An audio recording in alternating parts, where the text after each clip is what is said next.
Welcome to కీటా. Telangana ముఖ్యమంత్రి రేవంత్ రెడ్డి రాష్ట్ర ఆర్థిక పరిస్థితి మీద చేసిన కామెంట్లు ఇప్పుడు తెలంగాణలోనే కాదు దేశవ్యాప్తంగా కూడా రీసౌండ్ వస్తూ ఉన్నాయి. దిగ్భ్రాంతికరంగా మాట్లాడారని, అసలు ఇలాంటి కామెంట్లు చేయాల్సిన అవసరం ఎక్కడుందని ప్రశ్నించే పరిస్థితి కనబడుతోంది. ముఖ్యమంత్రి రేవంత్ రెడ్డి ఏం కామెంట్ చేశారు, ఆ కామెంట్ చేయడం వెనుక అసలు ఉద్దేశాలు ఏంటి అనేది చూస్తే చాలా వాస్తవాలు బయటకు వస్తాయి. ఆ డీటెయిల్స్ అన్ని pin to pin with reports మనం చూడబోతున్నాం. This is K Talks for you.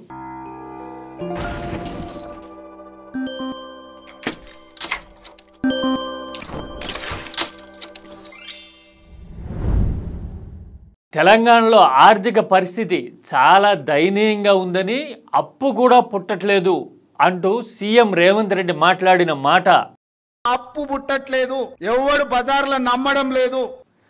చూశారుగా, ఆర్థిక పరిస్థితి చాలా దారుణంగా ఉందని చెప్పడానికి ముఖ్యమంత్రి వాడిన భాష కూడా మరోసారి చర్చనీయమవుతోంది. బ్యాంకర్లు దొంగలను చూసినట్టు చూస్తున్నారు తెలంగాణ రాష్ట్ర ప్రతినిధులను. ఎవడు ఢిల్లీకి పోతే అపాయింట్మెంట్ కూడా ఇస్తలేడు, వీడు వస్తే చెప్పులు కూడా ఎత్తుకుపోతాడేమో అన్నట్టుగా. అప్పే పుడతలేదు, ఎక్కడ చెప్పులు ఎత్తుకుపోయే వాళ్ళ లెక్క చూస్తున్నారు, తెలంగాణ ప్రతినిధుల్ని దొంగల లెక్క చూస్తున్నారు అని ముఖ్యమంత్రి అనడాన్ని ఎలా అర్థం చేసుకోవాలి? తెలంగాణ ప్రతినిధిగా ఆయన మాట్లాడుతున్నారు, యావత్ తెలంగాణ తరపున ముఖ్యమంత్రిగా ఆయన రిప్రజెంటేటివ్ గా ఉన్నారు అనే విషయాన్ని దృష్టిలో పెట్టుకోవాలి అని నేను ఇంతకు ముందు కూడా అనేక సందర్భాల్లో చెప్పాను. అసలు తెలంగాణ ఆర్థిక పరిస్థితి ఏంటి, అంత దయనీయంగా ఉందా అనేది ఒకసారి విత్ నెంబర్స్ చూద్దాం. మీరు స్క్రీన్ మీద ఆల్రెడీ చూస్తున్నారు. మార్చి 31, 2024 నాటి కాగ్ రిపోర్ట్స్ ప్రకారం తెలంగాణ మొత్తం అప్పు 5,17,659 కోట్లు.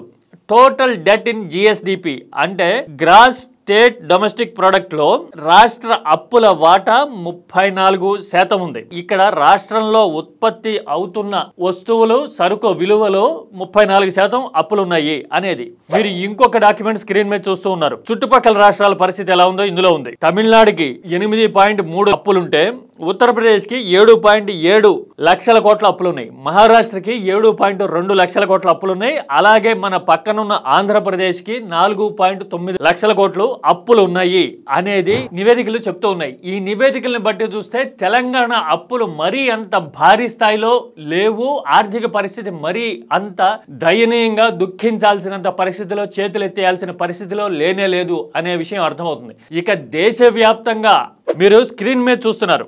Debt to GSDP ratio financial year 2024-25 ఇవన్నీ budget estimates. Punjab debt GSDP ratio 44% ఉంది.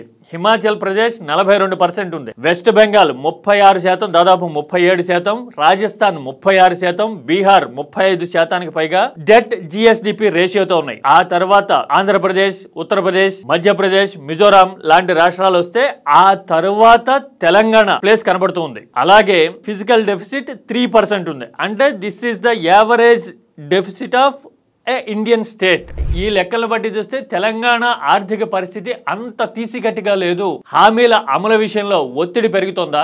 ఉద్యోగ సంఘాల నుంచి డిమాండ్లు పెరుగుతూ ఉండేసరికి నా చేతిలో ఏమీ లేదు అని చెప్పడానికి ముఖ్యమంత్రి ప్రయత్నించారా? నిజానికి అధికారంలోకి వచ్చిన సమయం నుంచి ముఖ్యమంత్రి ఇదే వ్యూహాన్ని అనుసరించడం కనబడుతూ ఉంది. ఎలాంటి ఫ్లెక్సిబిలిటీ తీసుకోవాలి అనేది ఆయన విచక్షణాధికారానికి సంబంధించిన విషయం. కాకపోతే చెప్పులు ఎత్తుకుపోయే వాళ్ళలాగా, దొంగల్లాగా చూస్తున్నారు అని మాట్లాడడం అనేది రాష్ట్ర ప్రతిష్టకి సంబంధించిన విషయం అనే అభిప్రాయం ఇప్పుడు అన్ని వైపుల నుంచి వస్తోంది. అసమర్థ విధానాలతో కాంగ్రెస్ తెలంగాణ కొంపముంచింది అని కేసీఆర్ మాట్లాడుతున్నారు. ఇంకో పక్కన పత్తి, మిరప లాంటి పంటల కళ్ళాల్లో మురిగిపోయే పరిస్థితి వస్తోందని ప్రభుత్వం ఎక్వైర్ చేస్తలేదు. కాంగ్రెస్ కి ప్రధానంగా ఓటేసిన గ్రామీణ తెలంగాణ హామీల విషయంలో ప్రశ్నించే పరిస్థితి కనబడుతోంది. ఇలా అయిపోవడానికి కారకులు ఎవరు అని మాట్లాడే పరిస్థితి, ఆలోచించే పరిస్థితి, ప్రశ్నించే పరిస్థితి వచ్చేలాగా కనబడుతోంది. నీ వల్ల ఈ రోజు ఈ రాష్ట్రంలో క్రయ విక్రయాలు తగ్గినాయి, జిఎస్టీ పడిపోయింది. ఇది కాగ్ రిపోర్ట్ లో వచ్చిన మాట వాస్తవం కాదా? నువ్వు స్వయంగా స్టేషన్ గన్పూర్ మీటింగ్ లో చెప్పలేదా? 71,000 కోట్ల ఆదాయం తగ్గింది, రాబడి తగ్గింది రాష్ట్రానికి, నువ్వే చెప్పలేదా? లిక్కర్ మాత్రం పెరిగింది, మిగతా అన్ని తగ్గినాయి. వాస్తవం ఏంది?